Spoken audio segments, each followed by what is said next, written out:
I never thought I'd feel like this. Yeah.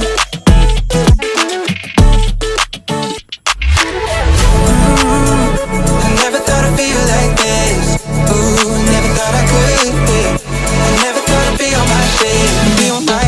I'm spending my time in love like I should. No more struggling, I'm all good. Yeah. I never thought I'd feel. I never thought I'd feel like this. Feel like.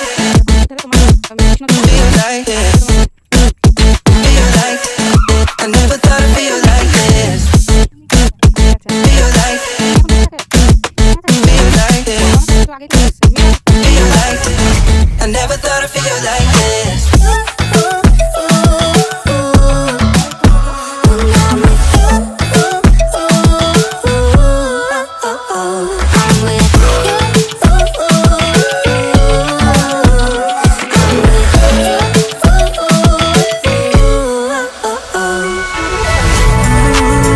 I never thought I'd feel like this. Ooh, I never thought I could. Yeah. I never thought I'd be on my shit, be on my. I'm spending my time in love like I should. No more struggling, I'm all good. Yeah. I never thought I'd feel. I never. মাটিটাকে শক্তভাবে ধরতে সাহায্য করবে, সঙ্গে গঙ্গার জল ধারণ ক্ষমতা বৃদ্ধি করবে,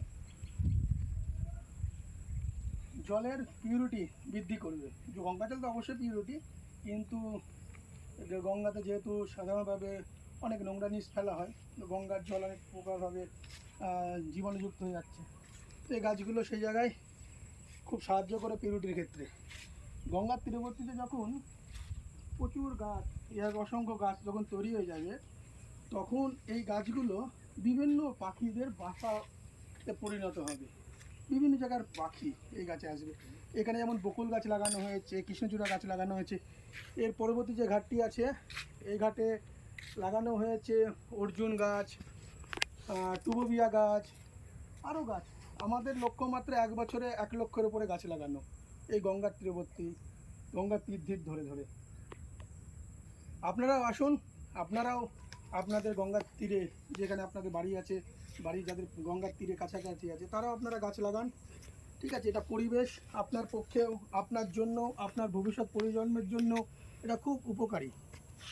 কারণ আপনারা দেখতে পাচ্ছেন কীভাবে জলবায়ু পরিবর্তন হচ্ছে। বৃক্ষরোপণ, একটি বৃক্ষ একটি জীবন, তা নয়, একটি বৃক্ষ একাধিক জীবন। আসুন আমরা সকলে মিলে পরিবেশের জন্য বাঁচি, কারণ পরিবেশ আমাদের জন্য বাঁচে, তো পরিবেশের জন্য আমরা বাঁচি।